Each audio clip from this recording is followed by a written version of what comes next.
Hello, friends. I'd like to read another story to you today. This one's called Big Al by Andrew Clements and illustrated by Yoshi.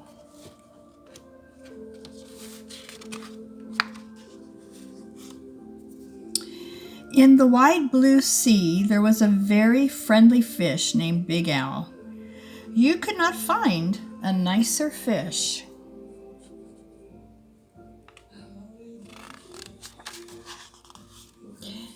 But Big Al was also very, very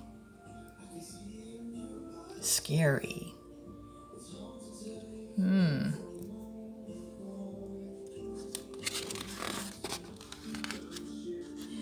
Other fish seemed to have at least one friend.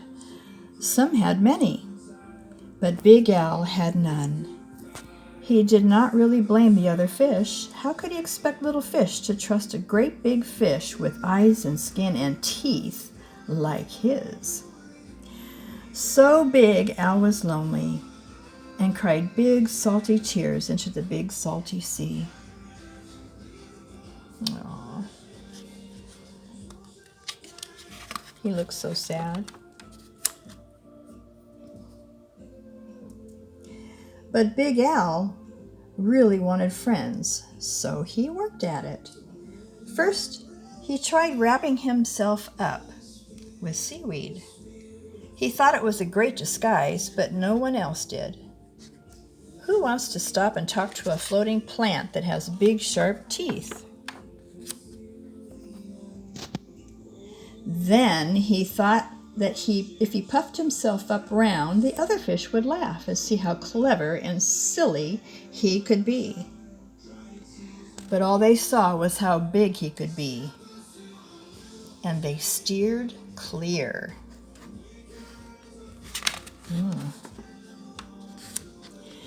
Very early one morning, Big Al went down to the bottom and flopped and wiggled himself into the sand until he was almost covered up. He looked much smaller, and when other fish came near, Big Al talked and joked with them and had a delightful time. But then one scratchy little grain of sand got stuck in his gills, and he sneezed. Achoo!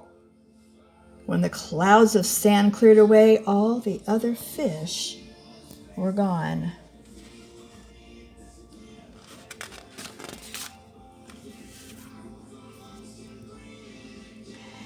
Big Al even changed his color one day so he could look like they belonged to a school of tiny fish passing by. He bubbled along with them for a while, laughing and feeling like he was just one of the crowd. But he was so big and clumsy that when all the tiny fish darted to the left and then quickly back to the right, Big Al just plowed straight ahead. He went bumping and thumping right into the little fish. And before he could even say, "Excuse me," they were gone. And he was all alone again, sadder than ever.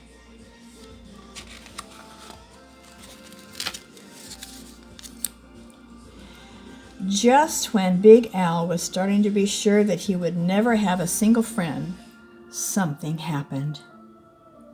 He was floating along sadly, watching some of the smaller fish, and was wishing they would come close. As he watched, a net dropped down silently from above, and in an instant, they were all caught. Oh dear.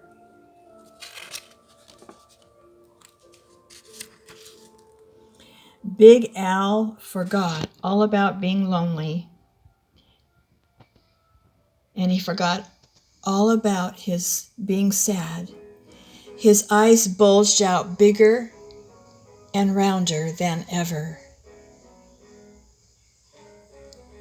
And with a mighty flip of his tail, he opened his mouth and charged straight at the net.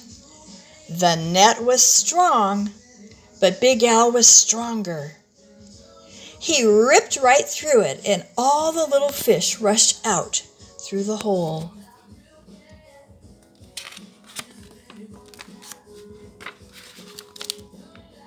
But when Big Al tried to turn around and go out of the hole, he got all tangled up in the net.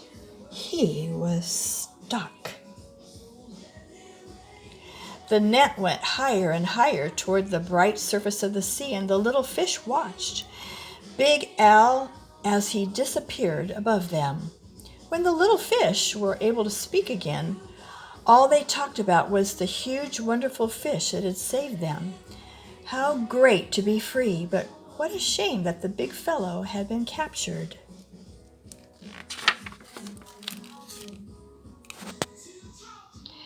Just then, there was a tremendous crashing splash above them, and the small fish dashed away. Was it the net again? Not at all. It was Big Al. Those fishermen took one look at him and threw him right back into the ocean.